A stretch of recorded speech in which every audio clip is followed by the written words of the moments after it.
Right. But here it is, ladies and gentlemen. The one and only. Devin, whose business are you digging in today, man? Eggs and ass. They both went up this year. You didn't know that? Listen, mama, here's your boy. And he got something to say. I've always believed firmly, on paper, I am a white man. Brother Kenny, Mr. Pound Town himself. Sir, I'm unbothered. I'm getting ready to go walk my fish again and fly my cat. That cat in this whole 4 years. That's all I'm gonna do. Listen, y'all. We apologize. I really try to control my show as much as I can, but when y'all get started, oh my God. It's TFG Tonight. With Brent Haynes, Kenny the sports guy, and Mr. Lee Black, and the lady of the hour, Miss Devin Devine. Yes, sir. What up, everybody? It is Friday.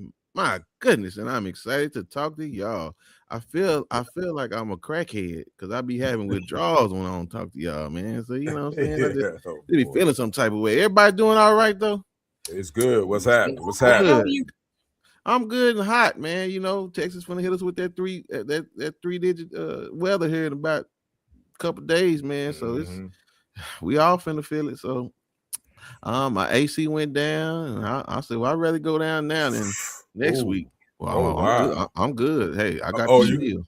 I got the shield. Okay. Yeah. Okay, my little deductible. Y'all come on here and fix this thing, man. Let's go. So I'm good. Yeah, I'm good now. So man, I'm excited. I am excited.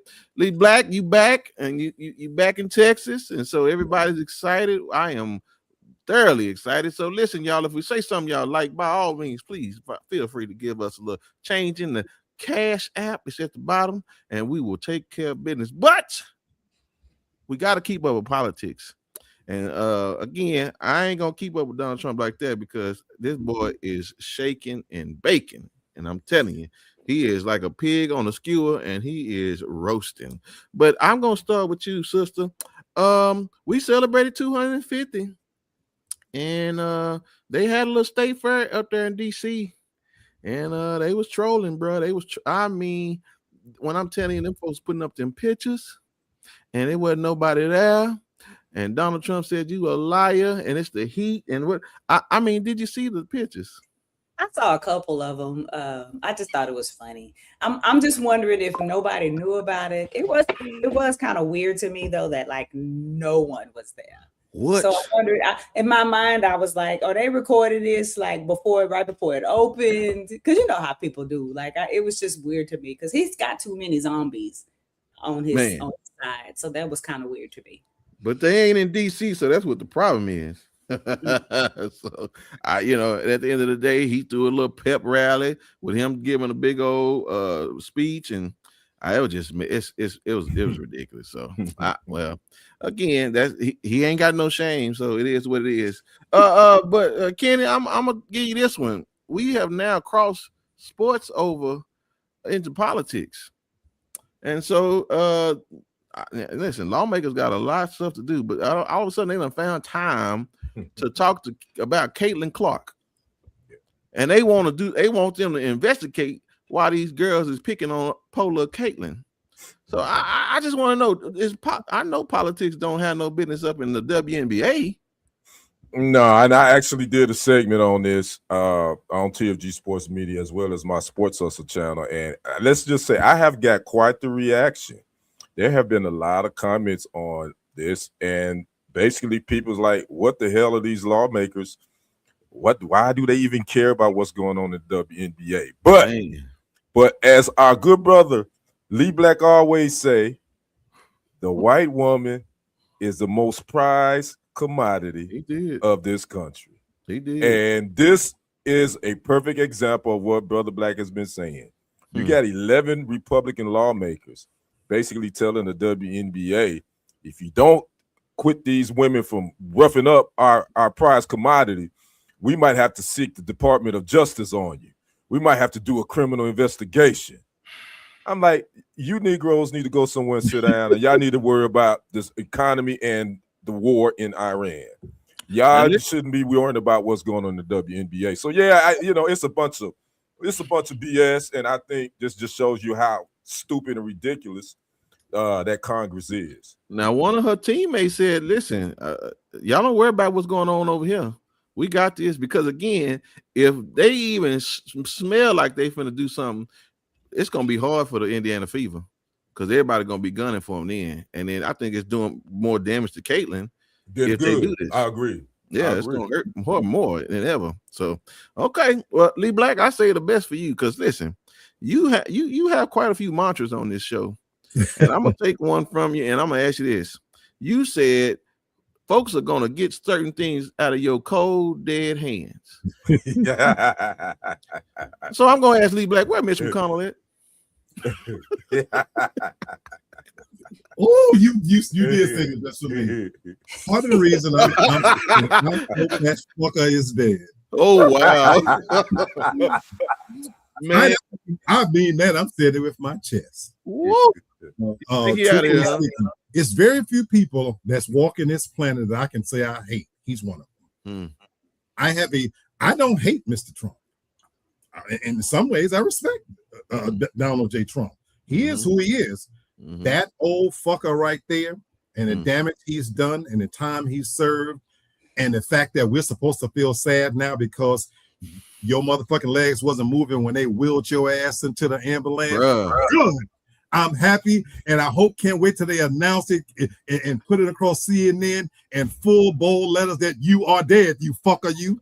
Yeah. But what's the whole weekend at Bernie's situation going on now? Because I'm talking about because he's too valuable to the establishment, and that's the thing. It's so much going on. On a serious note, his wife went to China. There's speculation that she's probably a spy. Marbury Taylor Greene is talking about questioning all these things, and I do believe there is a broad cover. Even if he's not dead, on a serious note, even if he's not dead, he is so powerful. He is literally the most powerful senator around. So there's a lot to lose to replace him because his name is on so many things, his voice. So behind the scenes, I truly believe it is a Bernie situation that they've got him propped up until they can figure something out for his replacement to basically grandfather somebody into his seat. And so there's a lot at stake here. Man, they trying to, that boy can't hold up to midterms now, especially if you don't know. Listen, I don't know, but these folks are scandalous, man. I don't think the boy is here either, but you know what I'm saying, but the Democrats got it. But again, they all playing in the sand. Hey, Miss Toria, we showed up thinking about your husband, but I'm glad you made it. So hopefully we can take your mind off a few things. But yeah, tell him we said we thinking about him for sure. So Absolutely. All right, y'all. That's all we can stand about this. So we can't stand no more as the words of Popeye. So we're gonna just move on from there. She said Moscow Mitch, huh? You said what you say, Moscow Mitch? What you say? Need to give up. I think he done gave up more than his seat. I think he out of here. I think he out of here, but that's neither here nor there. All right, well, we gotta keep up with little things. Sister, I sure hope I ain't getting in your segment, but you brought this one up though. This ticker story done took a few turns. Yeah. Like a little Tyler Perry story going on around here. They could have a whole Netflix documentary. Oh, okay. So just give me the cliff notes, because all I saw was he was a physically abusing her, and now she in jail for kidnapping, and I'm like, what is going on?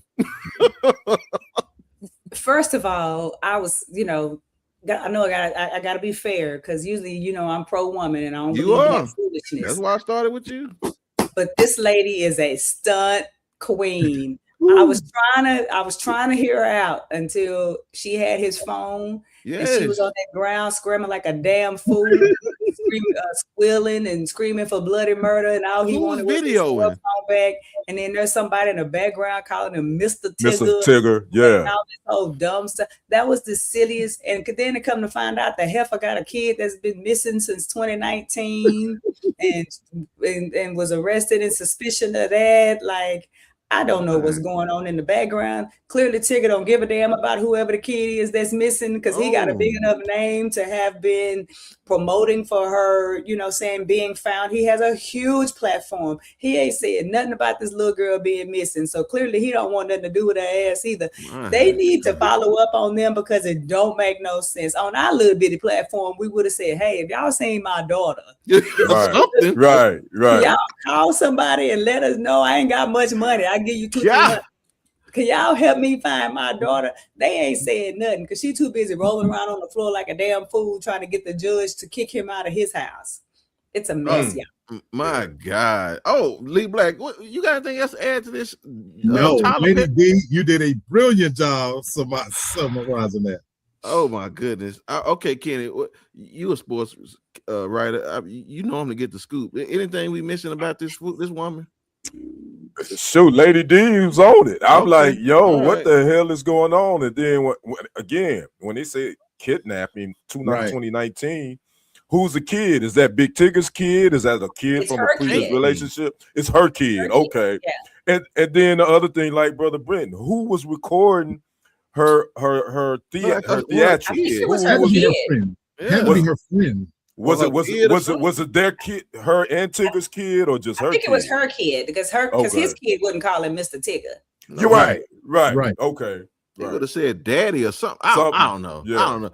All I know is the boy, they done stopped talking about the boy committing domestic violence now, and all of a sudden it's about this girl. And I'm just telling y'all, I'll just be honest with y'all. Listen, I ain't scared. She just really ain't that cute. And I'm trying to figure out. Thank you. Just like she remind me of that lady off of, I don't know if y'all, it's been a while. Y'all remember A Thin Line Between Love and Hate when that heifer was beating herself up and putting bruises and marks? You talking about Lynn Whitfield? Lynn Whitfield. Yeah. Trying to set up old dude. That's what she remind me of. Yeah. Miss Tori, I really don't want to have that conversation right now. I want to wait till we get some more. Yeah, that conversation that's a whole show in itself, pretty much. So again, y'all know we don't race bait around here, so I want to hear it all out first. But I'll just say this, you know, for Tigger's sake, man, I really because at first that girl looked like that a woman that Stephon Diggs was fooling with, and I was like, man, she done moved over to Tigger already. But I don't know. I want to know what's in the phone. Hey, Big Tigger. Hey, brother. What you got in that phone, Playboy? Listen, he wanted that phone. I want to know. He ready to risk it all over that phone. What? I want to know what's in the phone, brother. Can I tell y'all a secret? Can I tell y'all a secret? No, I ain't gonna tell y'all shit. What? Wait, I'm gonna go to tell y'all. I'm gonna regret it. Okay. If somebody got your phone and won't give it up, if you got another means to log in on your iCloud account, go into your iCloud account and temporarily shut that shit down. Well, wow. Report your phone missing. They will shut it down so that it can't be, so that you can't get in it. But that's only for Apple phones, though. Right, for iPhones, right? iPhone. Yeah, that's right. You Android suckers, you gotta. Yeah, you Android, y'all can't do that. Y'all get caught. Yeah, he may got some Diddy pics in there. I don't know what it is. He just don't want to be on the Diddy list or something. Hey, in the past, it's been rumored that he does his thing. All right, well, I got one more for us. I know we've been gone a minute, but listen, apparently Christian Gnomes now finna file for divorce. And I guess it took the Tiggo Biddies being put in public for sister. Tell me the truth. She knew that man was like that. So why you all of a sudden want to get a divorce now because it's gone public? I'm asking a rhetorical question, but you can answer. But because they don't like to be embarrassed. I don't think it's that. I think she was trying to dive into politics. So if you're in politics, you have to cover yourself. If she wasn't in politics, I don't think she'd care. Well, he didn't show no cleavage. He Big Titty Tim, he had some big old titties. He might as well. You could see the nipples going through the shirt and everything. It was a mess. I missed this. I missed all what y'all talking about. I think a lot of people in politics and things like that, or like gay, and they just put on the show because you know they say every time they have some kind of conference in DC, Grindr and all the gay apps crash because it's just they just be doing the most. And so I mean, she gotta do it because she can't be in politics with her husband running around with balloons in his shirt with nipples. Miss Tori said she a freak too. Well, at least we don't know about it, Miss Tori. That's the problem. So yeah. So I can't. Lord, I'm getting all these DMs. Christy Nome, she used to be in the what was she? The national security girl? Something she was doing. Yeah, she was national security. Yeah, her husband. Yeah. Her husband was they got him sending some pictures because he liked cross dressing, and so all of a sudden now she ready to divorce him, and so it's just like. Yeah, okay. I'm dancing a jig twice for ratchet face bitch. Fuck you too. Well, I'm just telling y'all, man, it's just too much going on out here in the streets of Corinth. So I don't know what the problem is, but that's what that is. I think she at this point, it don't matter now. You've been knowing, but I guess she was trying to save face. Like you said, she got embarrassed. Yes. Yeah, she's embarrassed. She was did. down with that freaky stuff. She probably helped him put the balloons on, probably. Say, man, You know. listen. Yeah, so they both are getting dressed to go see their man. So anyway, Right. all right. Well, listen, I don't know how to listen, y'all. I can't really help us for our topics. This is just where we are in the world now. So y'all just have to excuse us for stuff we talk about today because it's just a problem. All right, so we need a ring for this now. Apparently, there's a trend going around where people are now having rings to celebrate their divorces, and you're supposed to wear it on your middle finger now. Okay. So again, I got a few questions for y'all. Number one, is this something that you think will really have an effect on people?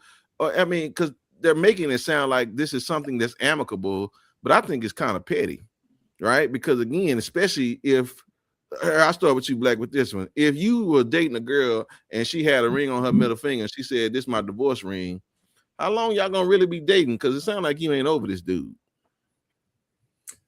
For me, I love that point, but that's for me, that wouldn't, it's not what I would take most from it. This is another example of this newer generation constantly trying to stand out and reinvent the wheel and do something so different that it draws attention to itself. But on another level, it just highlights just how everything traditional they're stepping on. Right. You know, funerals now, you wear whatever the hell you want. You dress how you want when you go to church now. There is anything traditional, they've thrown the baby out with the bathwater. So it's another watering down of the institution of marriage to me. And there's certain things for me I just don't play with. You don't have to believe in the sanctity of it, but to constantly attack it and destroy it in this way, it's real silly. And so to answer your question, if I met a woman and she had a ring on and like that, we're done right there. You know, that's too silly for me. Right. I mean, sister, at the end of the day, are you taking the same? Are you getting a new ring? Or are you gonna keep the same ring? I mean, what is it? What we doing? I think it's stupid, and who gives a damn? It don't even make any sense to me. Like, I've heard of like a new thing called divorce parties, because I know I had even agreed when my daughter got divorced to make her like a divorce cake. I ended up not doing it, but because she kept changing the dates or whatever. But I mean, I've heard of like that, I guess, to kind of help you celebrate, you know, being free, especially if it was like a bad marriage. But I don't see the point of the ring. Like, what does that I don't get what it signifies. Like, nothing. If you divorce, just take off your ring and throw it away, and go in the sun so the tan line from your ring finger can go away. That's like, who cares? Or take it to the pawn shop. Right. Get you some money. You know how much it costs now? Yeah. I mean, got a connection in here now. Don't be pawning stuff. They ain't gonna give you money for it. So Kenny, I'll ask you like this then. From 1 to 10, what would be the ratio of men versus women kind of falling into this trend? That's a good question, and I think you would probably see more women doing that. I agree. I just think more women wear, you know, especially if it was like Lady D, especially if it was a bad marriage and she was really put through the ringer. 9 times out of 10, a woman will. I could see women doing that. I just don't see men. I don't see men doing that at all. Just because women are more emotional, and they deal with, that's a bigger heart. I ain't gonna say it's a bigger heartbreak because our heart is broken too. But I just think women they'll use that as a badge of honor, pretty much. So, well, I mean, what if you like divorced 3 or 4 times? How many? You ain't got enough fingers. well, hey, you just put them on the other ones. Hell, MJ won 6 rings, so he had to put one on his other hand. So I mean, you just she said some toes. Lady D said some toes. On a side note, I really couldn't stand them dumb girls that would wear like rings on all fingers and have 2 and 3 rings on the.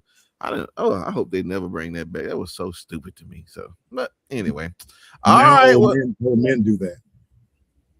You see a black man players who have a ring. Yeah, they do. Yeah, that's from the old.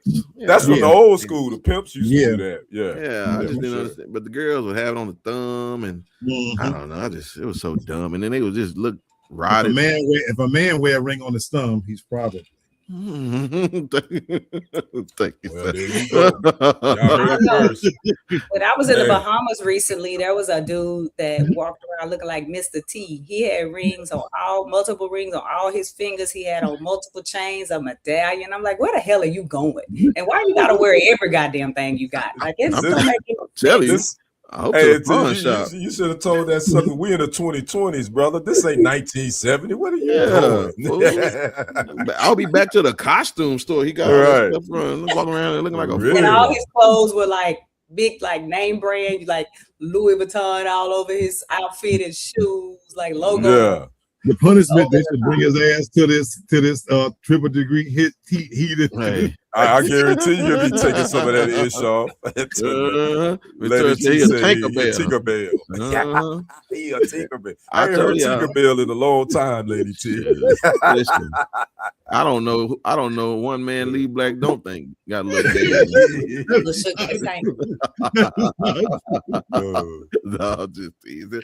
All right, y'all. It's the hardest working man in sports, and I know at least. So, Brother Kenny, man, listen, it's real quiet now because baseball is always really left, and I guess the world soccer has been taking over the airwaves. I hadn't watched soccer. I mean, no disrespect to soccer, that ain't my thing. So I ain't been keeping up. I ain't keep up with it. We got the NBA Summer League just tipped off. Obviously, we were just talking behind the scenes about LeBron James. He decided to decline his option to stay with the Lakers. So now he's a free agent. So now that's going to be the talk for the next 8 weeks to figure out where he's going to go. But tonight's segment, man, we're talking about a story that went viral. This actually happened June 30th. And it's these 2 elementary boys. One was black, one was white. They were in a wrestling match. And all types of that. The elementary school.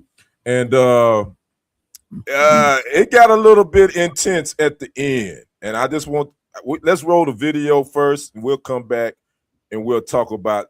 I'm gonna ask you guys' reaction to this video. You can roll it for me, Brother Brent. Yes, sir.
Back up.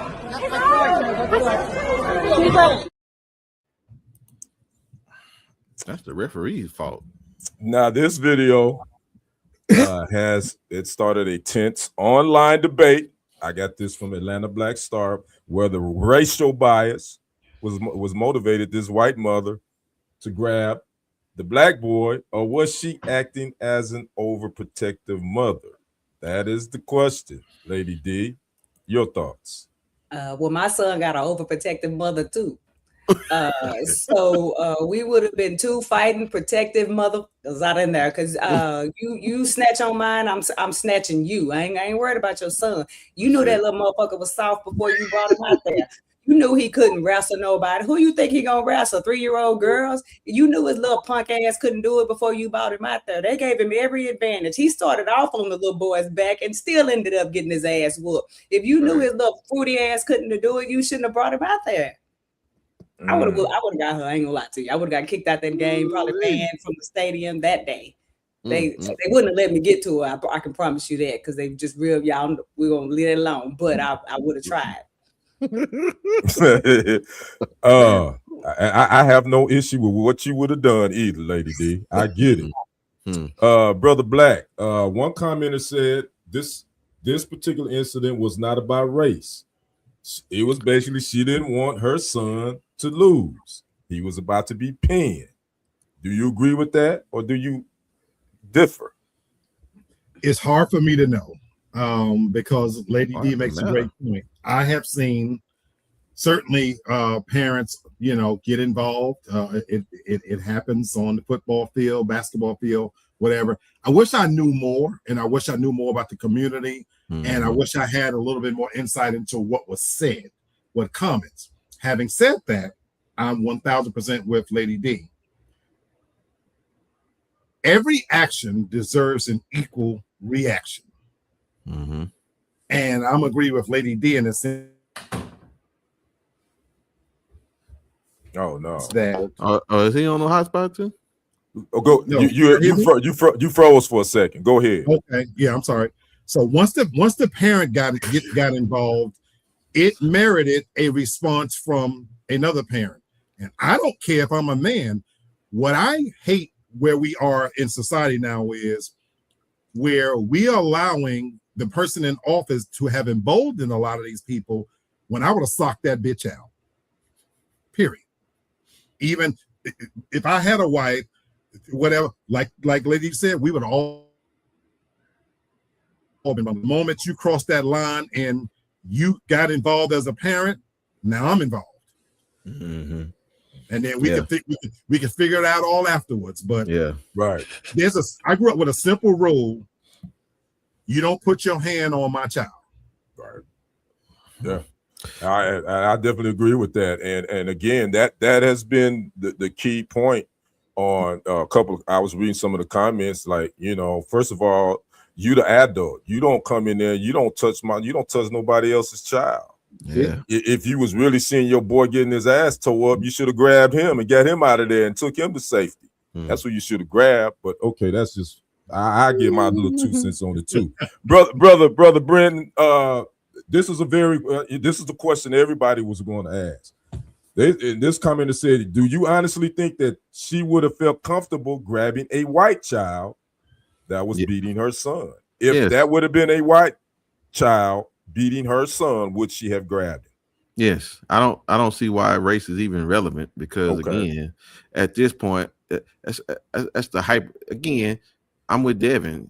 She just didn't want to. Some parents teach their kids that you're winners. No, he's about to get his shoulder broke. So I actually fought the referee. Like, dude, you see this kid like about to hurt this boy. Like, it's over. I'll be honest with you. I probably would have backhanded that referee. It's like, fool, you see this boy about to break his shoulder or something. Like, stop it. You kept giving him chances. He's gonna lose the game, you idiot. So again, I would kind of feel some type of way about the referee, just like, bruh, okay, he got him pinned. It's not UFC, fool. You don't have to tap out. You stop it, just like you did the last time. So that's my problem. And I'm hoping that she was a single mother, because again, I'd have let my wife handle it, because my goodness, had his daddy been there, it'd have been a problem then. Because I'm just saying, so we just hoping it'd have been a single mama, right? But at the end of the day, there's no need to put race into that. again, it's only race. That's what makes it go viral, because it's race. And that's the problem with us. I told y'all classism is more detrimental and dangerous than racism, but I know we can't get out the pigsty. But at the same time, again, just go buy your boy a flute or a trumpet or something. Let him go get in the band. He'll go buy a flute or trumpet. Yeah, because it looks like, you know, a physical attack is not his forte. So, you know, I mean, he was a tough guy. He was standing, he wasn't crying, but at the same time, you know, you can't handle that. So let that boy go and do something else, girl. Go play Legos or something. Be a Lego master or something. And see, I'm old school. Break your fucking shoulder. We live in a time now where everybody gets a participation trophy. You know, if you enter that sport and you got your damn shoulder broke, then you heal. You know. Go heal. Yeah, and in wrestling, I don't fault the referee at all, because at the end of the day, well, he determines though, Kenny. Yeah, but the ref has to count him out. If the ref ain't count him out, then as an athlete, you play football, right? Yes. What your coach coach you? You don't quit. You play through the whistle. You don't play until the whistle's blown. But the ref had a whistle. But he hadn't blown it. So as an athlete, that young brother, he was doing what he was taught. And that's you right. Continue to wrestle. So I don't fault the ref at all, because he felt like that he hadn't pinned him yet. Man, in his mind. Well, when I looked at the video, that's my first time looking at it. It almost looked like he was like his shoulder was getting put behind his back. But then again, from our perspective, we don't know. The ref is in a different perspective. So, yeah, I'm with you. Okay. Yeah. So I look at it like that, and I do think it's about race. I do think that if that would have been a white boy with her son, she wouldn't win at that like that. I mean, I think we're fooling ourselves if we don't believe in this America we live in that race is not going to always be a factor. Race is always going to be a factor. I agree with the classism part. I totally agree with you. I agree on that, Brenton. But I think if that young man would have been white, she wouldn't have had all that vigor. She wouldn't have had all that like that. Because just because little black boys are to white mothers, to their white sons, they feel like they're a threat, even in that type of situation. Yep. But then when you see it, but if you see him finna fight that kid, then you just say, well, we're gonna forfeit this match or something. I don't know. But. Well, I mean, but the kid was holding his own at first. I mean, if you saw from the beginning, he was holding his own. He did a little something. Yeah. But it's about race. You know, my thing is, I think mama need to just stay home. Don't go to no athletic events. Because obviously you can't keep your emotions in check. And little Johnny right now, he need to trade in his wrestling suit again, and maybe get him like a flute, play the trombone or something. Because obviously wrestling ain't his thing. But I think, you know, it's unfortunate that these two young elementary boys too. Let's remember that they ain't of age yet, and they probably wonder what the hell is going on. We just trying to compete and have fun. Right. Then you got this mama out here showing her butt and now embarrassing her son.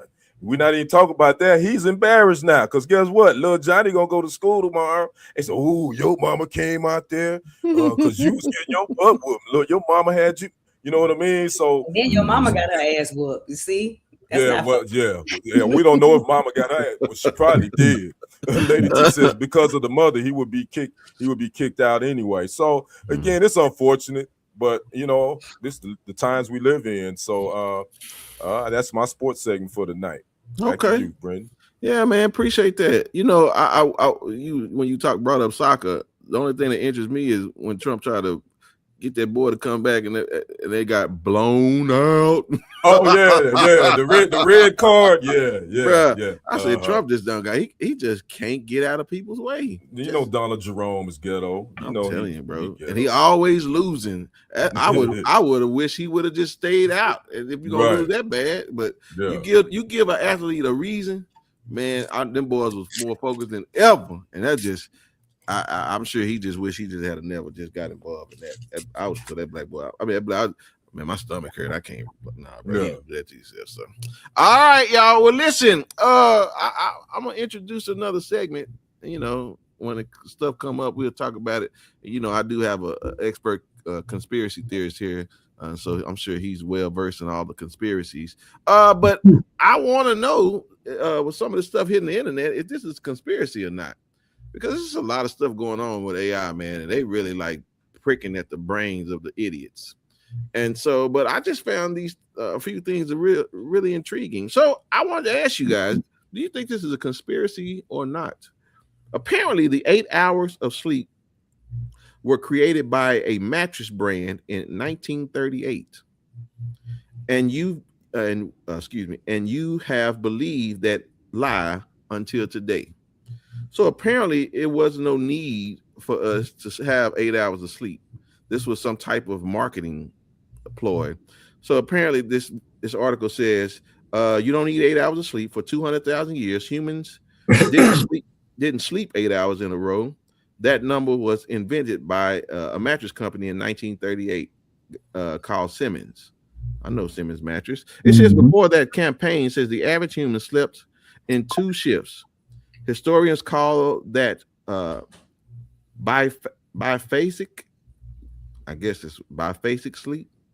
I don't know what that means, but it says they slept for 4 hours, stayed awake for 2, then slept another 4. I don't know how they do that. It says during that 2-hour window, people prayed, made love, wrote, reflected, and connected. It says some of humanity's greatest works were created during that sacred middle period. Shakespeare wrote most of his work between 1 a.m. and 3 a.m. during his second period of wakefulness. It says Mozart wrote entire symphonies. It says then the Industrial Revolution required workers to have a fixed schedule. You can't run a factory on 2-phase dreams.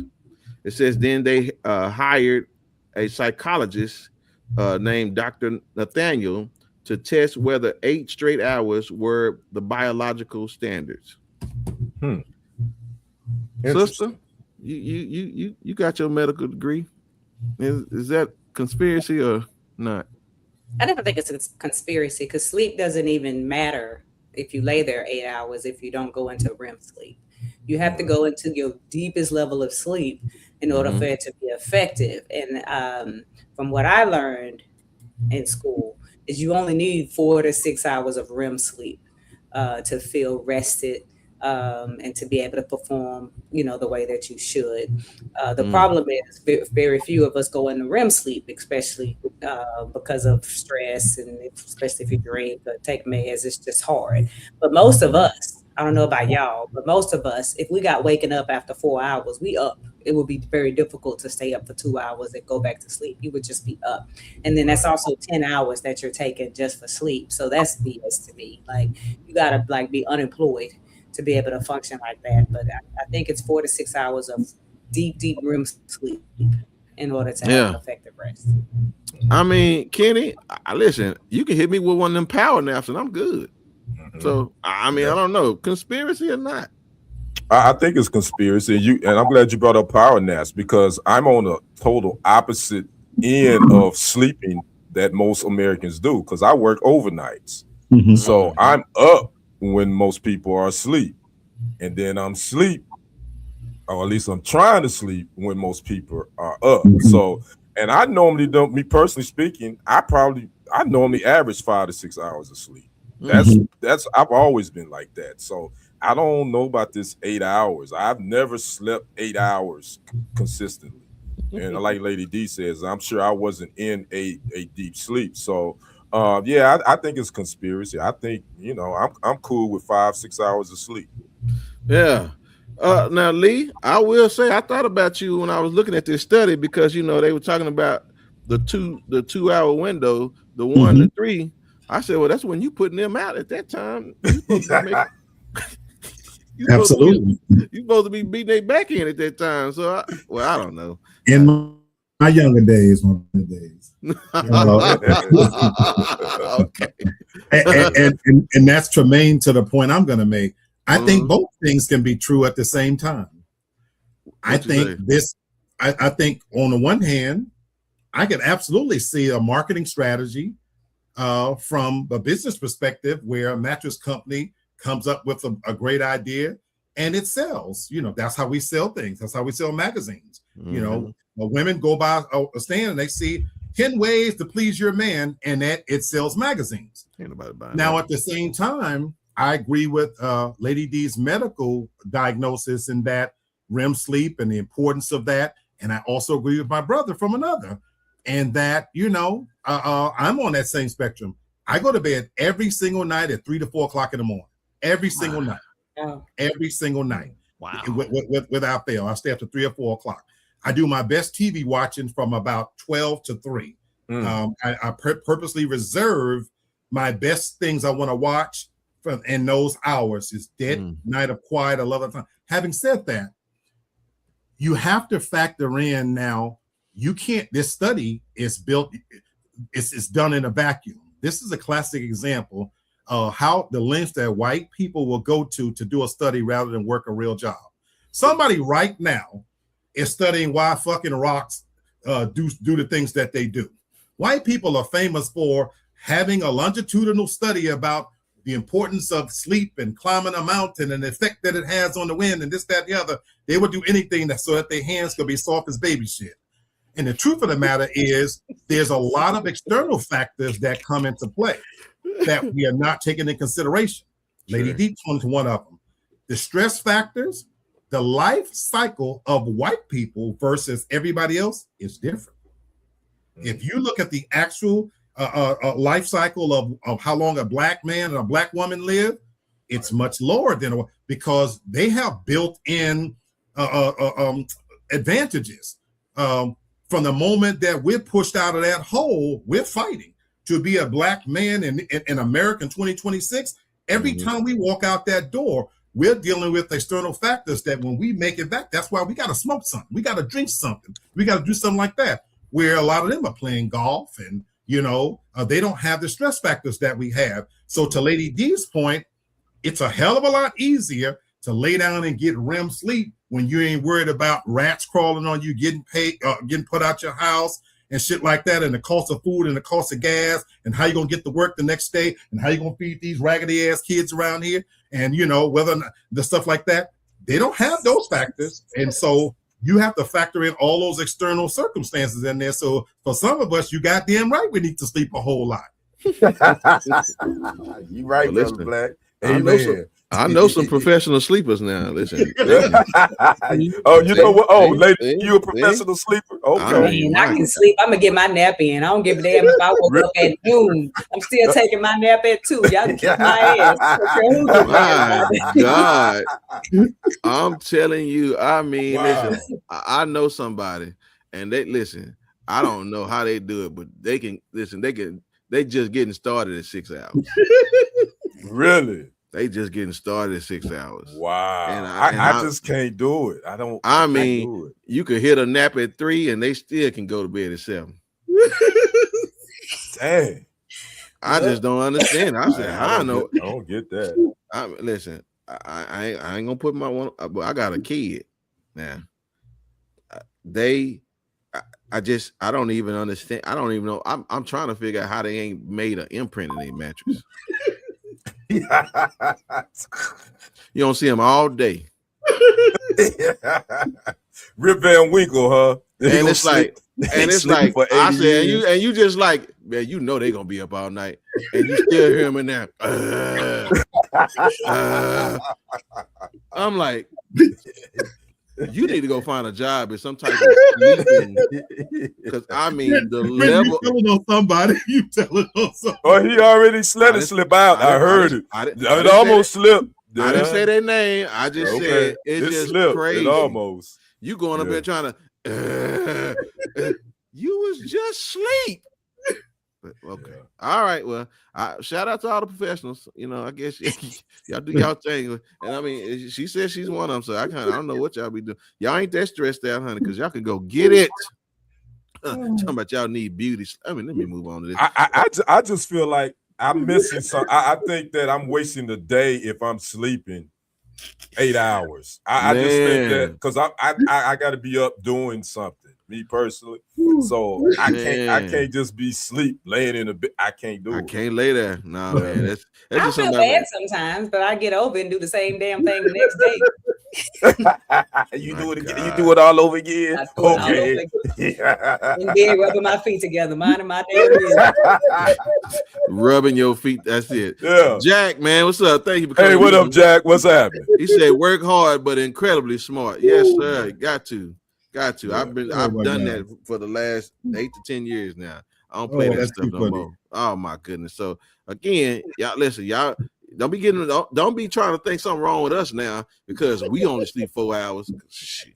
I mean, you'll beat me going to sleep, and anyway. I'm jealous. Take your ass to bed. I got no problem. Can you turn that TV down? It's 8:30. It make you want to like hit them over the head with a pillow, right? You know they sleeping good, just like wake your ass up. What you Man? Yeah. 8:30. I'm up now. It's 6 o'clock in the morning. Can you turn that TV down? I mean, shit. You already at 12, man. Oh my God. Okay. I mean, my goodness. All right. I may have already said the quiet part out loud, but I got it. I think you dipped into that section. You dipped into this segment already. Yeah. Oh, look at her. Get out your feelings. Ain't nobody talking about you. Who, me? Yeah, Oh, y'all know I don't give a damn. Shit.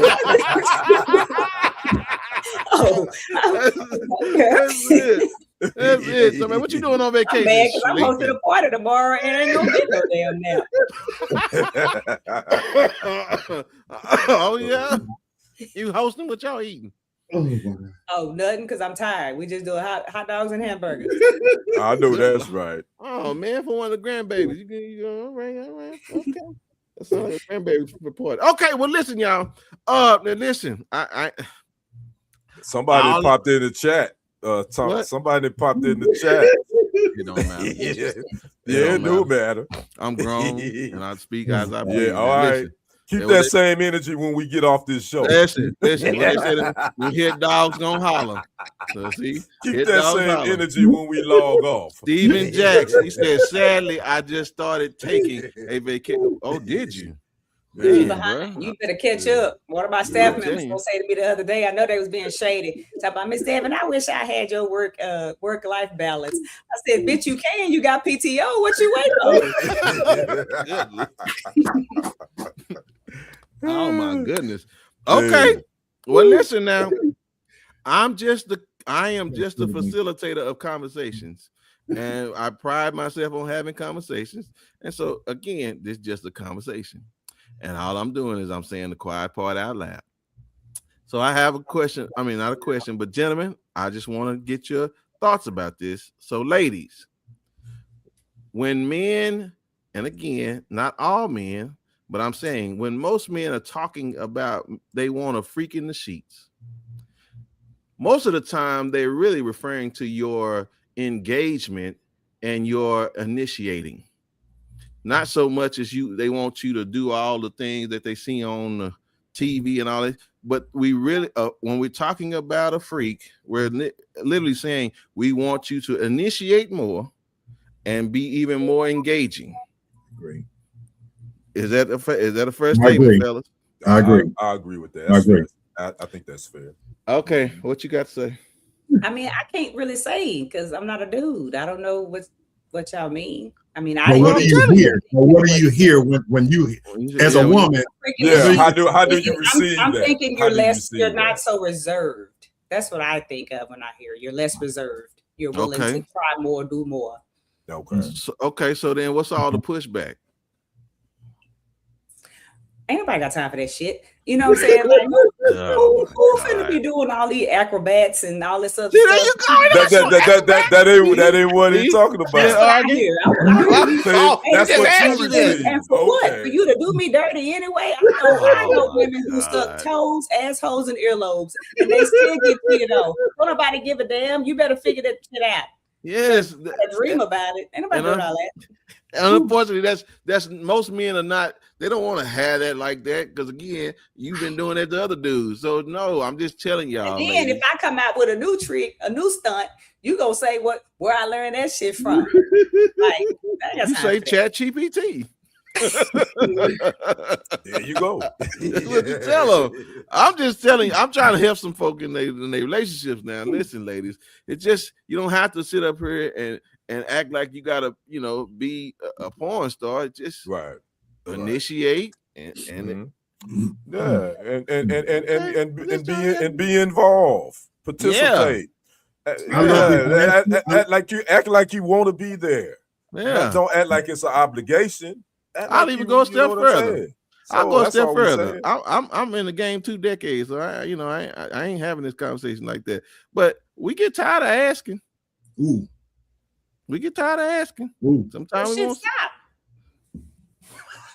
See, that mean we won't get so a man he should stop asking. Wow. No, is that what you're saying, Lady D? No, I'm asking Lady D.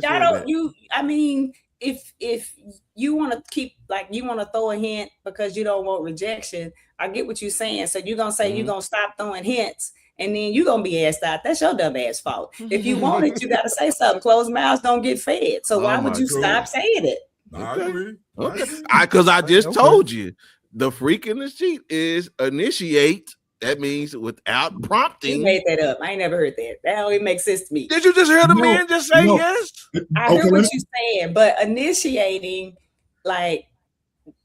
if we could never initiate it enough. We try to initiate it on Friday, you're gonna be spoiled. You're gonna want somebody to initiate it again on Saturday. Sunday, but it should be regular. You should regularly initiate. Right. That's the whole thing. But Lady D, hit his point, hit his side of it to drive it home where he's 1,000% correct. Let me share a little secret with you ladies that listen out there, how he's so correct. When we make that statement, I promise you, it is not with the intent that we want you to do the shit that we see on the video. That's the way a man, if he fucks with you, if he like you, I don't even want you doing that. Right. I don't even want you doing that because I have you on a pedestal. Right. I see you here. Mm-hmm. He is truly talking, selling it right there. We're just talking about shit. Why do I always have to hit you on the ass? And sometimes you act like, hey, I want to do something. And again, engagement, because the truth of the matter is, you're right, Lady D. If you do too much, then there is a problem. The thing of it is, believe it or not, that stuff we see on the videos and whatnot, I wouldn't even want somebody that I really love and care about to do all of that. Yeah. Some of the stuff I didn't see. We as men, we are able to compartmentalize that. There's hoes and there's your woman. That's right. Right. So again, the articulation was bad, but again, I'm just trying to tell y'all what the quiet part is being said out loud. And I want you to be considerate of the fact, and I'm being dead serious. Okay. That sometimes partners don't always have the same sex drive. True. Fair enough. It's not that she loves you any less or she's not attracted to you. She's just not in the mood. You know what I'm saying? Always, you get that? Huh? I didn't say always. I get that. I'm just saying. So it's not that. You know what I'm saying? So I think you could easily misinterpret the fact that there are no actions as something else. You know what I'm saying? I get you. And that's why it's important to be sexually compatible with your mates. Yeah, but you have to be compatible. Life changes. No, and I get that. Especially if you've been together 20 years, 30 years, you're not that's not the same person that you're with. Yeah, but you got to keep that you got to keep watering that plant, that flower though, if you wanted to stay alive. I get that we change, but you gotta change with the times. You gotta be more attentive. You gotta water it if you wanted to thrive. I get it. We changed. We ain't the same person we was when we were 20, when we 40. But if you love that person, you gonna figure out a way to keep that fire going. And may be. Add this is more than just the mood, because I agree with everything you said. But I have been with partners that it wasn't that they wasn't in the mood. I've had women friends that felt it was beneath them to initiate it, even though she clearly wanted it the same way I did. and I'm not talking about one partner, many of them that now, when you engage in it, look, you want it just as much as I did, but it's beneath you to initiate it. That some kind of way, it's just my responsibility to say I want it, even though I know you want it to. That's that old tradition. Right. That's the part for me. All right. Well, I'm always told I'm throwing rocks. I ain't throwing no rocks. I'm just putting it out there. So I'm trying to help the brothers that can't talk good. You know what I'm saying? Okay, you come listen to this video right quick.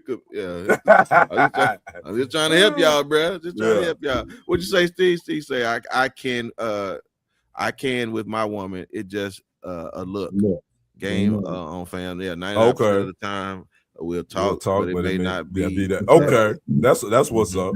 Yeah, and again, that's I'm not speaking for every situation. I'm just trying to help y'all hear some things that may not be heard, because if we're not talking about the porn stars, we just talking about doing something. Now, I really don't know how to transition this, so I'm just gonna go on. I should have moved it, but whatever. All right, well, listen, I'm gonna show y'all something, and then I got a question for y'all about some addictions, because fetishes, addictions, I don't know, but it don't even have to be sexual in nature, but I mean, I'm sure we all have some type of fetish or addiction. I mean, I'll ask the person who had the most notches on his belt, sir. So Kenny? So what is the no? So I mean, Lee Black, what is? Sister said. Tori said I have a question. She says you have a question. Okay, we'll put it in there. We'll get to it. But Lee Black, do you have a specific fetish? I do not. Okay. Yeah. Kenny, you got any fetishes? Nah, I don't. All right. I ain't gonna ask you because I don't nobody think I used to back in the day when I was like pregnant. I used to like the smell of clean baby diapers. And Home Depot in the wood section. Okay. If I was stressed out, I would go to Home Depot because the wood is just, it was calming for me. So yes, that's like a stranger. Okay. I actually had a pet peeve. I didn't like women wearing them clog shoes. I didn't like, if you wore clogs, I wouldn't fool with you. And so again, when I got with my wife, she had to get rid of her clogs. I really couldn't see the femininity or the attraction in you wearing that big old sandal like foot shoe. Right. I want to see the aesthetics of a heel and the angles. I don't know, that's just where I don't know if it's a fetish, but it's just something I needed to see it like that. She says, what the heck is a chat? Whatever Devin said is no chat. No, I said chat GPT. Chat GPT, lady. GPT. Yeah. GPT. Lord, she's gonna wait for Isaac to get out. She's gonna do something. It's wonderful, Tor. It's addictive. Don't go over there. Yeah. Don't go over there. Yeah, see, I will whatever, Tori. He'll come back and see something he don't want. All right, well, listen, y'all take a look at this and see how bad people getting out here in these streets. 8 years old, and I'm addicted to humping air. It just sends me to a level of intoxication where some people have their thing, they drink and all of that. And at 48 years old, Dexter has struggled with his addiction majority of his life, though he himself does not see it as much of a burden as the people around him. I don't need a woman. I don't need another human being to interact in that sense because Mother Nature provides what I need. Oh boy. Dexter. Sister, I just asked the obvious question. Is he getting a first date? Need to go to jail for public indecency. Acting like a pit bull that ain't been fixed. What the hell is wrong with him? That's so gross. Let somebody be humping the air around one of my babies or my kids. You going to jail, sir. I don't know if it is or not, Mr. All I can do is report what I'm seeing. Lady D say you going to jail, sir. I mean, Lee Black, where does that fall in the rankings of strange? I'm with Superfan Miss Toria. I can't take that serious, Yeah. I just really can't. This for me is another example. Oh my God, people they want to draw attention to themselves. But at the same time, look, I do recognize that there are people that have some truly strange predilections and things that's going on, and there's a lot of mentally ill people walking around. We don't call it that, but it's true. Yeah. What's up, bro? Good to see what you. What up, Craig? Ain't see you in a minute, brother. Yeah, it's been a minute. Yeah, I think homeboy got on some tighty whities and he just like that friction that thing be giving that head. But anyway, sorry. Kenny. I mean, Dexter thrust game is on 100. That's all. Nah, he didn't have no good pelvic thrust in there. I think ladies y'all would be disappointed. I guess he been working on his Kegels or something because his thrust game is on point. But Dexter need to go get him a woman. That's what he did. Or a dog. I mean, wait. Speaking of, speaking of, yeah. What's up? Did you ever get one? Who? You know, not. You get a dog? Yeah, the dog. Inflatables. The dog that was gonna be from what was it? Oh, the AI dog. Yeah. You know what? I haven't checked them for a while to see what the price is. The metaverse dial. Is that what it is? I actually haven't checked it for a while. Okay. But holiday season are coming. Yeah. Dexter need one of them. Dexter said he just wants the air. I know them draws tight, and that's just what it is. He just feeling friction. What it is, he itching. He needs to wash. That's what it is. That's it. He got something on him. So yeah. All right. I just want y'all to know what's going on here in these streets, y'all. It's getting hard out here. But sister, who business you getting into today? I don't know if y'all know, but Miss India Ari, who I actually really love, has been catching a lot of flack online lately. Even from Trick Daddy, burnt marshmallow looking ass. Talking about how she old and she got gray hairs on her coochie and don't nobody want her and she jealous of young women. But she had made a comment about she didn't like how we hyped up Young Miami's song Spin It because it's talking about boosters and scammers and things like that. And people even implied that she wanted to ban the song, but she was disappointed at the BET Awards when Young Miami came out and everybody started singing like the hook of the song. She was like, what does this world come to? I can't believe we're doing this. And we're promoting like poor behavior and misrepresenting the community and what we stand for and all that fun stuff. Brenton, did you see that? What did you think of that? I saw it as far as on social. But I never heard the song. When I actually saw the song, I saw it because those two ladies got arrested for stealing the Louis Vuitton bags. So I did see India Ari. I didn't know. At first I thought it said Young Mooney, but I see again. I don't get in them streets like that. So I understand what India Ari is saying. She is a excellent writer. She writes very great lyrics. So I can understand why that would bother her. But again, India, nobody asked you, so you giving unsolicited. So I don't know if she got an album about to come out or something. She just wants some relevancy here, or she got a reality. So I don't know, but I can understand. I mean, it's no different than the girls when they be rapping, they get into it, just trying to hype up something. So I'll be side-eyeing her if she got a project coming out here in the next couple months. Something. Then I'll be like, you just trying to find relevance, girl. Bye. Young Miami actually came from the hood, and her mama was actually a booster. And either is in jail or was in jail. But even if she wasn't, Ken, does it matter that she writing songs like that? It's actually kind of catchy, the hook. It is catchy. And I think we have to be honest because we are some of the biggest hypocrites. Because I know that I love me some raunchy songs. I do. I love me some DJ Quick, Sweet Black Coochie. I use Coochie, but he wasn't saying Coochie. That was one of my favorite joints. And my thing is, I don't think India Ari was really coming at Young Miami. She was talking about how the art form we got all this negative stuff. Can we have balance? But again, I don't have a problem with these youngsters coming out with their little catchy songs. Again, I was young once too, and I was liking some old ghetto type crap too. So I get it. In my opinion, it's art, it's music, it's different sides, different signs, different ways you want to listen to it. And I think NDRE was just concerned, and I think Trick Daddy was out of pocket the way he came at her, but I understood his message though. I don't think NDRE is jealous of Young Miami by no means. She just think that some of the songs, some of the messages that we sending to young people, it's influencing them.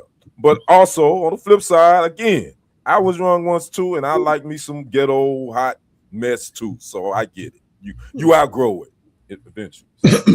Like, you think she feels away because neo soul is dead? Her era, that music is just really not popular at all. Like our generation may listen to it.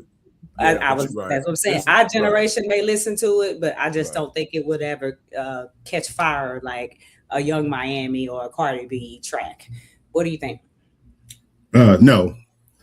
And I followed this story, and for me, it was so interesting because I don't think she feels that way at all. I think NDRE is perfectly secure in her place in music history, with her catalog, discography, and all that she's accomplished. The reality was somebody made a comment and she liked it, but we live in cancel culture now. And by her simply kind of just saying, hey, you made a point, it took on life on its own, because I talked about tradition earlier in the show and how we throw the baby out with the bathwater. I hate the fact that we are at a place where I always talk about followers. You can't have a dissenting opinion anymore without all of the other things coming into play, and how jealous she is of young. I didn't personally feel that way at all, and I don't think she in any way is jealous that neo soul has gone out of. I think as a true musician, she understands music has cycles, things of that nature. But the reality is that I think she was making a bigger point that, you know what, and it opened up a discourse that, words do matter, is what she said. She said lyrics do matter. And so this very subject is what I'm going to talk about at the end, because I want to bring a different point to mind as well. So great minds think alike. But my thing is, I had no issue with what NDRE said, and I was a little disappointed with how they piled on her, especially Ratchet Face. What's his name? Trick Daddy. Trick Daddy, you know what I'm saying? And attacked her, that, because that was the first thing he went to, that these old bitches is jealous of these young girls and things of that nature. And that's not necessarily true, because Kenny makes a good point that I recognize that I'm young. The shit that's going on in the street, it ain't for me. The music is not made for me. I get it. I in the BET Awards, I watched this just for the fuckery and foolishness of it, but I didn't tune it in any way expecting to hear anything that was going to appeal to me. And so I just think she made a point that unfortunately went over a lot of people's heads, and it drug a different conversation that I'm going to talk about in my segment. I totally agree, Brad. Totally agree. Yeah. I think that NDRE is from a generation and an era, like almost like myself, or when you see a bunch of like young girls, exuding too much ratchery, you feel like you want to pull them back in right. before they go too far. Don't go too far. But the fact of the matter is, that's what's trending, and it's not any different over generation, because we was jamming to My Neck and My Back and every other Uncle Luke song and stuff like that. It's just a sign of the times, and I think it's fine. And I think she should also be allowed to express her opinion without getting dog piled on. Exactly. They float a Evan looking ass coming on talking about him like somebody like Young Miami would sleep with him. You know how many millions of dollars he'd have to pay her for her to jump on his burnt crispy ass? Ain't nobody thinking about him. He made me so mad. I can't stand it, because he needs to look in the mirror talking about he don't date women over 30. What crackheads? Anyway, I'll go back to minding my business. He just want her to initiate. No, I'm just teasing. Oh man, well, thank you, ma'am. I appreciate that. Yeah, we were gone too long to be talking about the BET Awards, but it sucked. And I think Drewski, his stuff don't fit that type of venue. Yeah, correct. So again, he got to. I didn't watch. I saw clips. Yeah, he got to stick to the internet. I couldn't watch. I tried to, and I wanted to, and I couldn't. Okay. Yeah, like some things, it's almost like when you have a radio personality, and then they try to go to TV. Yeah, it's not the same. It's not the same. Stay to the internet, bro. Like you can't cross that over. It's like something most comedians, right? If they were good on stage, but then you try to get them behind a camera to do a movie or something. Right. Sometimes they don't do good. So again, absolutely. I just feel like Homeboy didn't do that well. So okay. Anyway, all right. Well, listen, y'all. Black Love Series is coming to you again. I got a really interesting topic. I want to see what y'all think about this. So we've talked about love language, right? A couple of times. And again, I want you to keep in mind, prospectively, love language is what you want to be given to you, right? So it's whatever your language is. What if I can't think of one? What's the language? Quality time. Act of service. Right. Okay, right. Service, so those are the things that you would like being done to you, right? Mm-hmm. That's what you want. Here's the question I'm asking tonight. Do you know the love that you best give? And let me tell you why I'm saying this. Because a lot of times, if you know your love language and you kind of getting with somebody that don't do well in that area, y'all may not do good together. Mm-hmm. So I really think it's kind of a good way to kind of go a little deeper into the relationship if you would ask your partner, and again, y'all can think about it, what's the best way you show love? So some people do get together, and if you say, I love spending quality time, and that person says, well, I love, giving quality time, ta-da, that's a match, right? Or if somebody says, well, I love getting gifts, and somebody say, well, I love caring for you, or I like cuddling or physical touch. Mm-hmm. You see how those wouldn't match? Yeah. So I'm asking us today, are we aware of what we do best in showing love? And what would that be? I know what you like getting, but what do you do best giving? Am I making sense? Yes. Yeah. Okay, good. All right. Well, Black, what do you offer best as far as you showing love to someone else? What's needed. Contrary to popular belief, I'm very good in a relationship. And it speaks to the fact that, like I said about what I believe the sanctity of marriage, I never remarried because I take it that serious. Okay. It's not a joke to me. It's not a game. The commitment that it takes to give to somebody, I take that very serious. And I've had a lot of empty situationships, but when I've been in stable relationships, believe it or not, folks, it didn't end because of anything I did. And so to answer your question, I truly recognize that each person is different. I do my very best to try to go into it knowing that I can't assume she likes what this other person likes. And so I'm very good at what makes me good at my job is the same thing in a relationship. I can adapt, even if it's something that I'm not necessarily all that comfortable with. I'm not big on public displays of affection. I'm not a hugger. I don't like to snuggle and all that kind of shit and blah, blah, blah. But when I'm with somebody, if that is what it requires for them to feel wanted, needed, attractive. I wrote an article one time called The Sexiest Bitch Alive, coming out in my book called It Should All Be So Simple. And I said that my role was to make the woman feel like she's the sexiest bitch alive.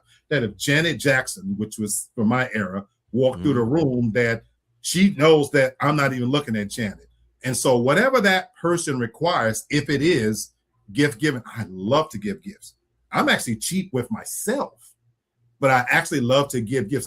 I love what I get from it, watching to give genuine gifts to somebody to watch her face. If you need a hug, anybody who's ever seen me in a relationship, oh my God, they like to lay all over my lap, this, that. I hate it. I genuinely hate it. Wow. You know, because I'm a person that I like my own space, but I tolerate it. So I give what's required in the relationship. It's really interesting because we've only looked at one side of the coin. And I think a lot of times we need to look at both sides now because those things are important. So Kenny, how do you show love best?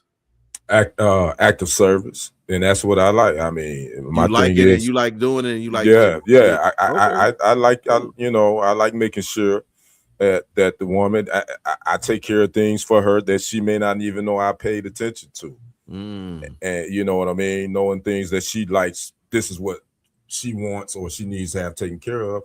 I make sure I get that done for her. She don't even have to ask about it. Just making things and just surprising her with things that I know she likes. So yeah, I'm more of an active service. I like that, receiving as well as giving too. Wow. So, and that's interesting because again, most people don't probably do the same and right. And most people don't. Yeah, most people don't. That's cool. That's interesting. All right, honey. What say you? You know, I'm a work in progress, but I'm working on some stuff. But I do. You're in the lab. Like giving what I like, which is just quality time. I'm a big quality time person. Okay. I truly believe that the way you make a relationship work is with having a true friendship and just completely being loyal and trustworthy to your partner. And I ain't even talking about cheating or nothing like that. I'm just saying, like, knowing that y'all are not best friends, because you can't be best friends as a couple, but you know what I'm saying, just on the same page, and you really truly enjoy spending time together. I think that builds something that you can't get if you do it any other way. You know what I'm saying? That's why I don't think that like long distance relationships and things like that work. My problem is I need to work on giving what the person actually wants. See, and that's to give. That and that was the whole point of me thinking about that, right? Because again, people don't think about that. They don't, and so some people find they don't even know that they're frustrated because what's being given to them by the person they're with, and they may be doing what they love to do as a form of giving their love, and it's like, I don't want that, and it creates a frustration. And it's like, but you never talk about, all you want to talk about is my love language. Well, how about you talk about what the person does best giving? Because then you may find out, well, maybe that's not the case. Because again, this is something I had to learn in my marriage, right? And so I had to concede to some things that I would have liked to have had. But my wife didn't like doing that. That wasn't her thing. Gotcha. No. Right. Yeah. And so it took me a minute to like get over that frustration, right? But I love her. So again, I had to be content with, all right, you're gonna have to deal without that. But if we start having a conversation now, y'all can figure out, well, I can't do without that. You know what I'm saying? Or it may, right? The whole love language is this your top, this your second. Well, y'all kind of need to know the tiers, because maybe he may not be good at cuddling, but he'll pay all the bills and he make sure you got money in your pocket. But he don't never want to come up because he's tired. He go in there and get that 8 hours that y'all keep hollering about somebody need to get. I just thought it was a very interesting conversation to have. And so you should know what your partner is good at and whether or not you're okay with compromising without what you would like to have. Or even y'all, well, I like this. And so then y'all kind of meet in the middle somewhere about some of those things. Here's another question, and you brought up a very good point, Brother Brenton. What if can your communication obviously is the biggest key with all this, what we're talking about. You have to communicate this to your partner. Sure.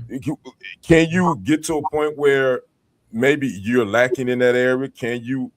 Are you willing to let your guards down and be taught to maybe be better at something that if you love that person enough and say, hey, look, that ain't really my thing, but I'm willing to learn to be a little bit better at it.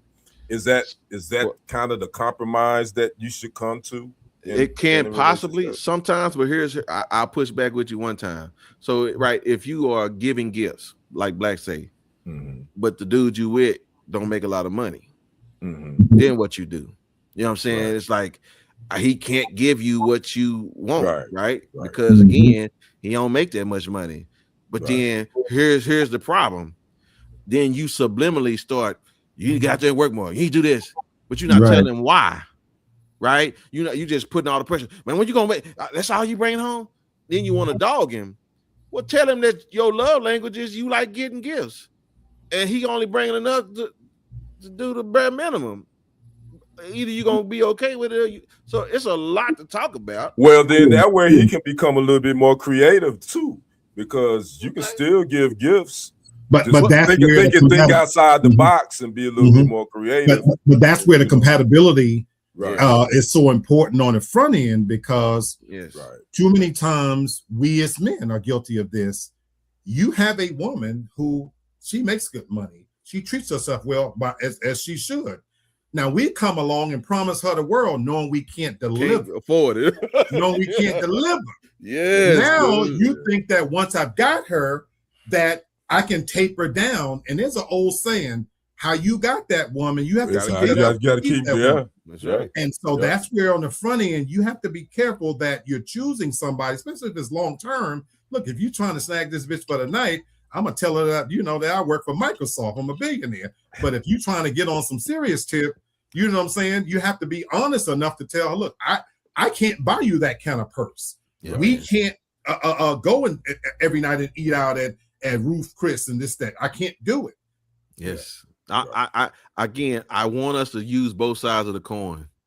I'm just trying to help our kids, man. You know what I'm saying? And people that haven't got in those situations, because at the end of the day, if you can't give them what they like, you need to at least be able to explain what you do best and see if that person likes or can accommodate to that. Two great comments. Craig says, what do you do when your partner's love language is a thing you hate doing? Well, that's when sometimes exactly. What'd you say, Lady D? Complain.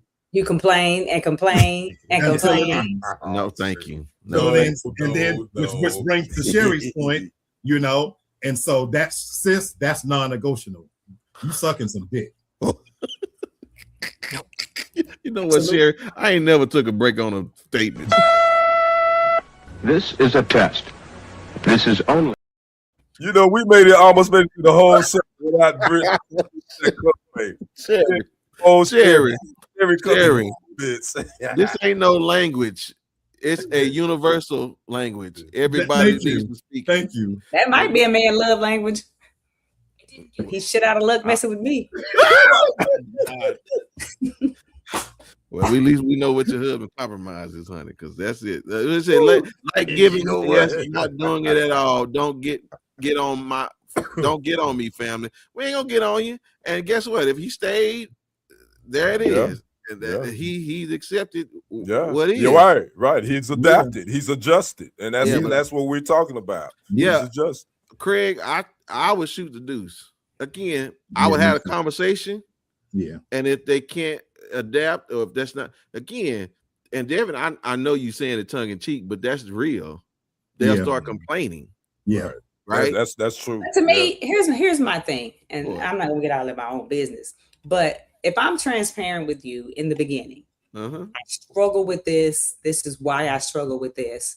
I can try to work on it, but you can't expect me to be all in. Like, you got to let me do baby steps.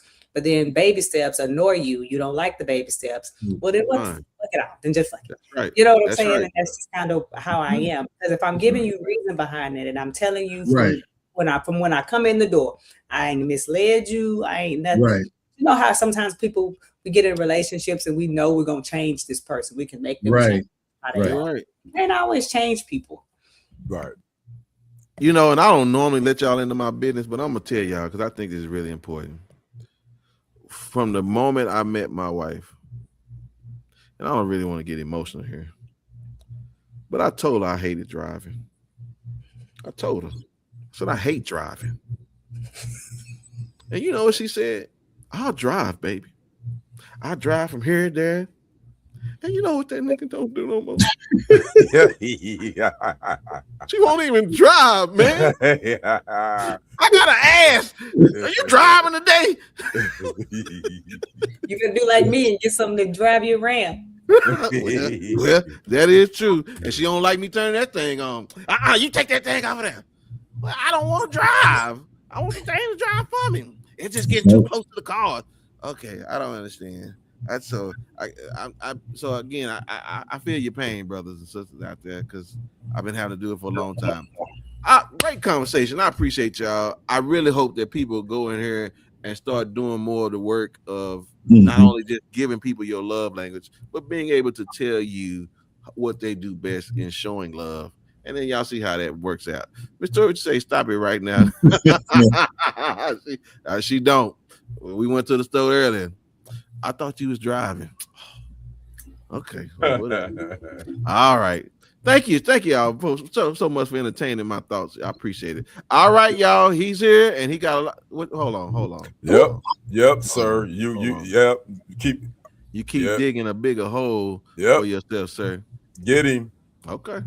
Yep. I said it earlier. Keep that same energy when we log off. TD driving to 2020. Kenny, you see me scared over here? I know that. I heard that. You understand what I'm saying, boy? All right. I know where the bodies are buried at. I'm gonna get it. I'm gonna ask for a report next week. Don't make me go Facebook Live on y'all when I get off here. Don't lie about where you got that black eye from. Tell the truth. Right. Now she do like putting her hands on me, so don't be giving her no ideas. Listen. All right, Tiffany. Let me just don't have me showing out here, because I will put a woman in a headlock. So that's up. And then you're gonna be asking Sherry why. Anyway, all right, Lee Black, come on with the broken queen, sir. So thank you, Lady D, for bringing this up. The subject of, as I said, great minds think alike. And on its surface, we've said what it is. You know, you had a situation where the young lady, she won an award on the BET Awards. We can all probably agree that the song is catchy. Clearly, it sold a shitload of records. Its popularity. And let me state for the record, my opinions, of course, as always, are my own. But I want to get another PSA out that this is not a segment where I'm shitting on Black women, because we can have this very same conversation about Black men. But in this instance, it opened the door to us talking about women. You know, NDRE opened the door about, you know, the mass appeal of a song called Spin That. Now, I've said earlier that I don't know the song. It wasn't made for my demographic. My brother from another beneath me, he stated, you know, in so many ways, we were young, you know, this is their music. It's their time. I get it. And so I'm very happy that I'm not a person, I'm not get off my porch kind of guy. I genuinely love to see young people do their thing. It's one of the reasons why I don't go out to clubs, because I've been there, done that. There's nothing they're doing that's exciting to me. And the fact that they think they're reinventing the wheel, that's fine. But if we're talking music now, I do think that we can't escape having a bigger conversation that nobody wants to talk about. Once you get past all of the noise on social media of whether she's jealous, talking about NDRE, and whether older women, there's a bigger conversation that we need to talk about. Is how we view Black women. Because you can't have it both ways. On the one hand, we talk about our Black queens. And I'm going to say, for anybody listening, I love Black women more than any other women on earth, despite all the crazy shit I say. Now, having said that, let's talk about queen behavior now, because Kenny, you made a great point. There's always been X-rated lyrics and racy music. In the 70s, we had Millie Jackson. I'm dating myself now for some of you people. And I'm talking about filthy mouth. Filthy mouth. You know what I'm saying? In the 90s, my era of music, for those that don't know, you had Lil' Kim, Foxy Brown, Adina Howard, Trina. Oh my God, go back and listen to some of their shit. Lil' Kim was a beast on the mic with her lyrics, talking about her private parts and everything else. The 2000s, you still had Trina, Foxy Brown, Eve, Gangsta Boo. There's always been racy music, racy lyrics, but folks, there's a difference. There was a niche audience and a niche segment that we listened to. It wasn't normalized. And so when I look at what NDRE said, the problem for me, and this is my opinion, is the fact that we want to normalize this. And so the bigger conversation for me is that when you take a song like Spin That with impressionable young minds, it's important that there's a level of accountability we need to talk about now, because we have to be cognizant of the fact that how are our Black women being seen? Women, Black women, I ask you yourself, how do you want to be seen? And so real quick, let's examine the lyrics from the song Spin That. As catchy as the tune might be, I've never heard it. and as popular as it is, here's the song. Jay White, Turn Me Up. Miami. This is for all my scammers and my get money bitches. Where all my scamming ass niggas at? Where they at? Spend that money fast, spend it. 20s, 50s, 100s, cash. Boy, go in that go yard bag. Don't even know what that is. Boosting bitches, where y'all at? Stuffing that shit in y'all bag. Just to flip it, pop some tags. Go girl in that go yard bag. Spin that shit. Spin that shit. Spin that shit. Spin that shit. Nigga, spin that shit. Spin that shit. Spin that shit. Nigga, spin that shit. That's so his verse 1 with the chorus. Lady D was reciting them word for word. That's literally verse 1 with the chorus. By the time she get into verse 2, she said, I'm like a gangster ass nigga making more than 10 figures. I'm a down ass bitch riding with you in the splat. Only fuck with the hitters for his girl, he a tricker. Calling up his trap phone pussy nigga, I could go on and on and on. I see. And those are the lyrics, folks. And let me be clear. There is clearly a segment that resonates with, and I have no issue with that. As my brother Kenny said, one of my favorite songs to this day is You Need Some Dick. You Need Some Dick. When they put that on in the club, that was my jam. But I want to take you back to a time where, to just assure that there's a difference. When they put on those, from the windows to the wall, sweat dropped down my balls. In our time, you know what? A woman got on the floor. The sexiest thing in the world to me was when that song came on, she shook her ass and she looked back at it, and you came up on her and you grooved up against that ass, because there was a time when you danced with a woman. You can't do that anymore now. They don't want you touching them. And the reality was there was a time when that came on in the club, but it wasn't the whole club. There was a moment when they snuck that song in because there was a time when this wasn't normalized. You had to go to a certain place, a certain kind of club to be able to hear that. And so, folks, we got to be careful about the fact that we don't brush this over like it's nothing. It is something. It is something in the sense that all of us here have children. Let's be honest now. Are we so devoid of decency that we want as role models Cardi B, Megan, Lotto, Gorilla, Doechii, Ice Spice? I could keep going.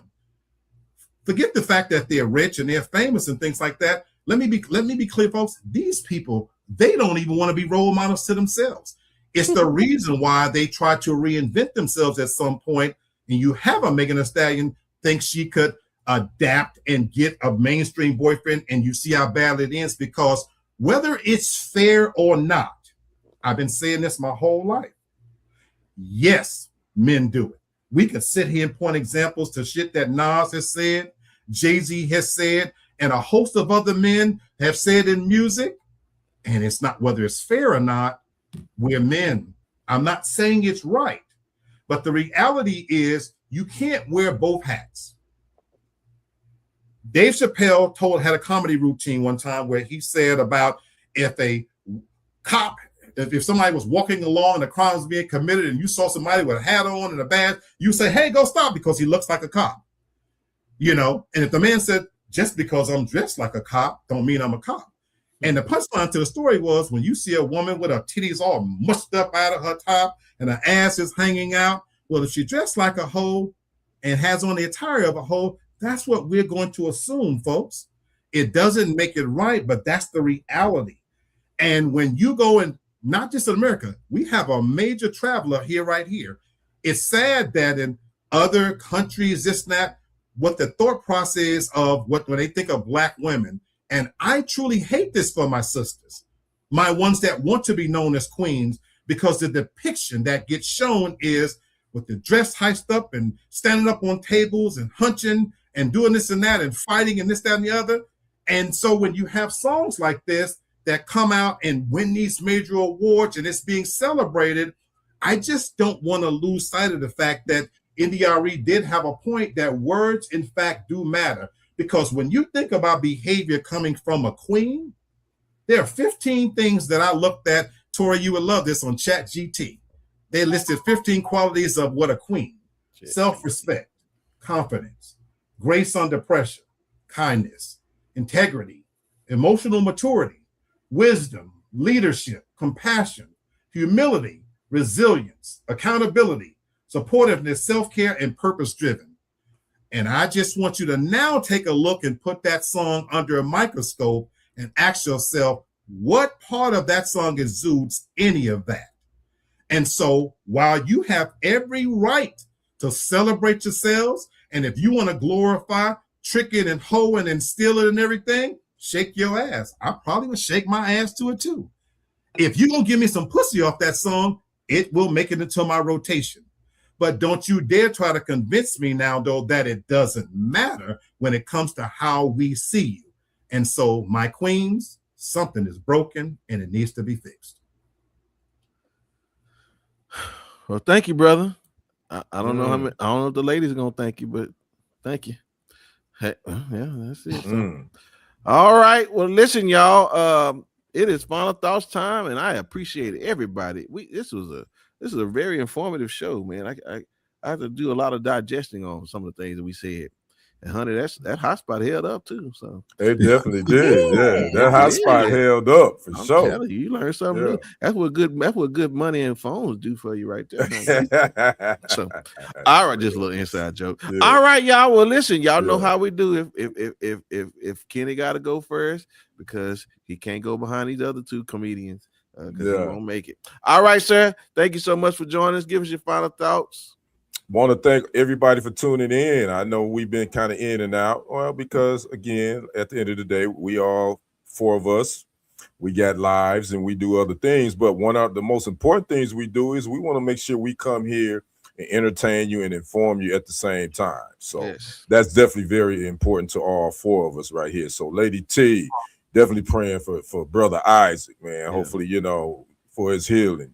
Craig, good to see you, brother. It's been a minute. Where you been? Hope all is well with you. Sherry, what's up, family? Good to see you as well. Lady Tiffany Haynes, don't hurt him too bad. Don't hurt him. Because he being gangster right here in front of this camera and all that. But we know you gonna hurt him kind of bad once he get off of that. What Too Short tell him it don't matter.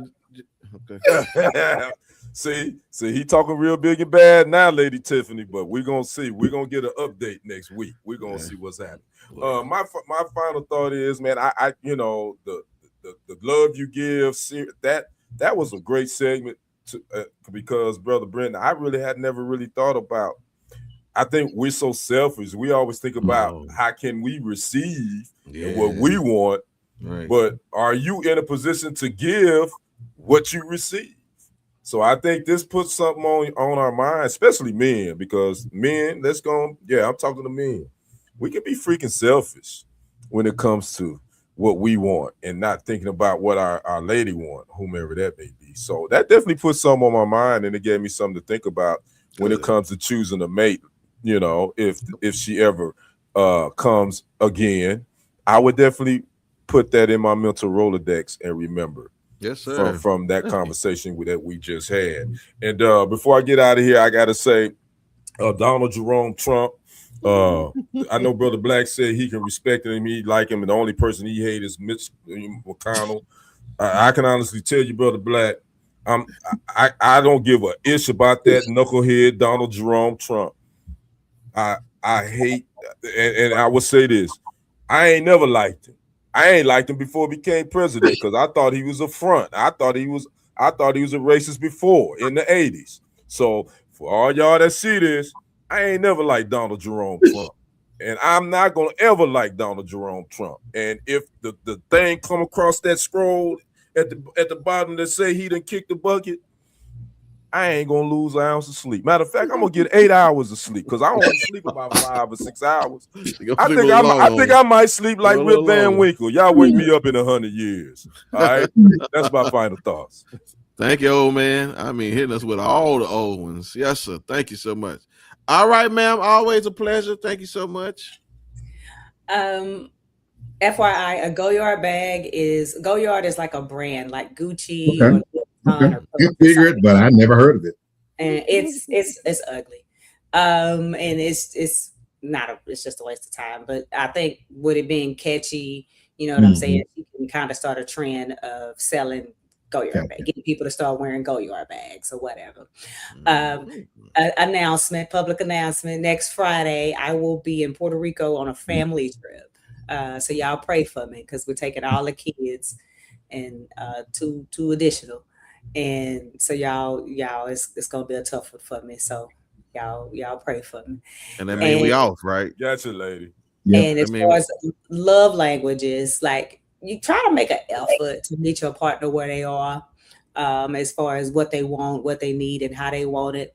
But if they don't want to work with you, who gives shit? Tell them to kiss your ass and keep it moving. Because you knew who the hell I was when I came up in here. I ain't promised you no rose garden and shit. I told you weeds and shit in here, and I may be able to grow a goddamn ivy, but we all know I got a black thumb. So don't give me, come on. Like, and don't be making a bunch of promises when we get together and then you can't hold on to it, but you still want me to do all this shit. Look, all we can do is all we can do. I tell friends, get you a piece of paper and write a line down the middle, write the good and the bad. And if the bad outweigh the good on the person, then you kick their ass to the curb. I mean, then you keep them. If the bad is just that bad, or if you got one or two certain bads on there, it don't matter. If they putting their hands on you or bringing you diseases and all that stuff, then they just gotta go. All you can do in a relationship is all we can do in a relationship. I think we need to learn how to make relationships last again. That's my biggest thing. Like how can, even myself, how can we not be so quick to just jump ship every time we get frustrated or we get an attitude? So I think that's something as a culture that we need to start working on, because I think we've made it just too easy to just pack up and walk away. This was a very nice one of me. I'm proud of myself. God bless you. I'm proud. I am of you too. Lady G. That was awesome. You tried to weather the storm. Yeah, you tried to get out of that. And are you saying that Donald J. Trump is sick? No. Ain't nothing wrong with him? No, ain't no wrong with him. All right. Nope. He racist, but that's about it. Right. He is that. That's not terminal. Okay, so we ain't doing a show Friday then, right? She gonna be in Puerto Rico. In Puerto Rico. Well, Donald Jerome Trump didn't know Puerto Rico was part of America. That's right. And he the president. Dumbass. Okay. Well, she let us know when she let y'all know too, so that's why I asked. Because I don't know. I mean, I'm with her coworker. Well, how much PTO do you got left? You're right. It's just July. You using her. Right. I know that's right. In my business. I'm telling you, she over there spending that on folks' PTO. So, man, I lost 20 hours of PTO. I don't know what happened to it, girl. All right, sir. Thank you so much. What you got for us? Well, to clarify, I don't like Donald Trump. I don't hate him. Yes, sir. And that's why I said. But I want to make sure people know that I never liked him. I agree with you. He's immoral and amoral, but I'd rather deal with somebody when I know who you are. He's told you that, but I hate Mitch McConnell. So anyway, I don't like Donald Trump, but anything like that. But again, he is who he is. But I want to end on a positive note. With an update on my mom, Eloise Young. Okay. Went to see my mom for the holiday season, and there's a new thing on social media. You see it all the time where you get to make songs. It's called Unique Songs. I made a song for my mom. It's awesome. Called Queen Eloise, and it only cost me $35. Best $35 I ever spent in my life. I encourage each of you to, if you want, I'll send you the link. It is a great keepsake to be able to put into song how you feel about someone. So, and I encourage you, because it's one of those things where it's better than a picture. It's one of those things where the magic of AI and technology is there, where you get to just type down. And Sherry was on the phone when I did it. It took me all of 20 minutes to be able to write down what's important about somebody and to see it blossom into something so creative. And I sent it to every one of my brothers and sisters, every one of my nephews and nieces, and a couple of other family members and friends. And it was just the greatest thing in the world. And so for me, my heart is really at peace right now. My mom, for those you don't know, is the greatest woman that I know. And God willing, she'll make it to see 91. But I came back to Texas with a peace in my heart that I got to lay my peepers on my mom and kiss her, and just know she's there and know she's loved. And for all of appreciate my family for all the stuff that we do amongst each other, how we have been able to come together. And at the center of it is we love that woman. No one child loves her more than the other. And so when I think about you, Miss Toria, you know, my prayers is for you. But I think about whether it's a husband or a wife or a sister or a sibling, because what initially started out with the song thing is I made one for my sister Sherry. Oh, and wow. So yeah, and that's what sparked the whole thing, is that I called her up and I wanted her to hit something. So it's one of those things where I invite you to take advantage of. My brother-in-law Harold is now going to do the same thing for his wife. Their anniversary is coming up. It's a great, beautiful, something unique, something to do. It's called Unique Songs. And so I just want to encourage you guys to take advantage of giving people their flowers while they're here. So Mama, I love you. Hey, did Mama listen to it? Obviously. My mother cried. Wow. My mother cried. My brothers and sisters called me. It was the most surreal thing in the world that I sent it to them. And the next day I was getting calls from my brothers and sisters just saying, oh my God, you know, Freddie, how'd you do that, this, that, and the other? And it really galvanized us. And it's opened doors to even new relationships with my siblings. So you'll be amazed at what that's awesome. Again, what words, song, what lyrics can mean. It's important, people. That's awesome. Man. Yeah, put the link in the group, man. I will do. People, you know, want to see it. But thank you. Well, good. I sure appreciate you. Yeah. I got a question. If you could have one thing fall in your lap, what would it be? Money. You know, I think yes, you would. I agree with you. What'd she say out of here? She said money. Oh hell yeah! I was thinking the same thing. Oh, me too. Okay. Oh, y'all want money, huh? Bucket full of it. Okay, Miss Toria, I sent it to you. Okay. Yeah, I listened to it. It was almost had me in tears. Yeah, I'll resend it. You know what? Now, so you didn't put no caption behind it, and so I didn't get it. I sent it to all of y'all. I know what I'm saying to you. No. I didn't know what it was. Oh, yeah, right. I know. I'm like, let me pay more attention. Listen to it. Yeah. Sorry. Because I listened to it and I was I was like, awesome. what is this? Who is this? So now I gotta go back and listen to it, dude. I was like, why is Lisa in these songs? I said, is this? Okay, so sorry, sir. I wish you had gave some commentary to this is my song. Yeah, I was like, what is this song? And okay, Lee. I was like, okay. Lee just doing one of his little late night things, I guess. Yeah. All right. Well, oh man. Yeah, no, okay. Well, I'm gonna go listen to it intently now. So, well, ladies and gentlemen, I'll again, they want money to fall into their laps, and that sounds good. But here's what happens when other things don't go the same way. Y'all check this out. Let me see. Sorry. Huh?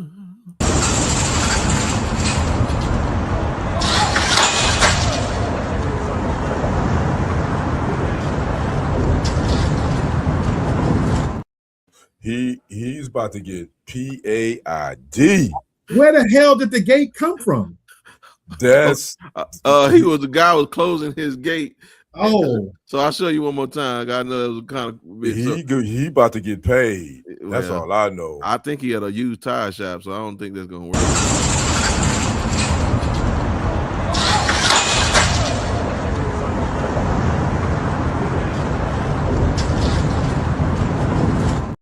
On the city street, that look like that. He getting ready to sue the city. I'm like, he getting ready to get some money. Well, I hope so, because he showed he get somewhere and sit down now. My! I just want him to look out where he's going around there, because yeah, that's pretty bad. So again, only way you're gonna get stuff falling in your lap, you get somewhere and sit down, because you do all that walking, you might find a gate upside your head, and that thing hurt. So y'all just be careful out long there. as it's a gate full of money, I'll take that headache. Well, I hear you. You might get a tire in his name. I take that concussion if it's a gate full of money. Then come on, bring it. All right, well, ladies and gentlemen, that's the show. And Devin already told us we ain't gonna be here next week. And so again, if she ain't here, we ain't here, and that's how we're gonna do it. Thank you, Sherry. I appreciate it. Thank you, Sherry. You know, thank you so much. We appreciate all you do. Watching the show and everybody. Thank y'all so much. So that's Lee, that's Kenny, and Devin, and we'll be back whenever Devin get back. So see y'all later.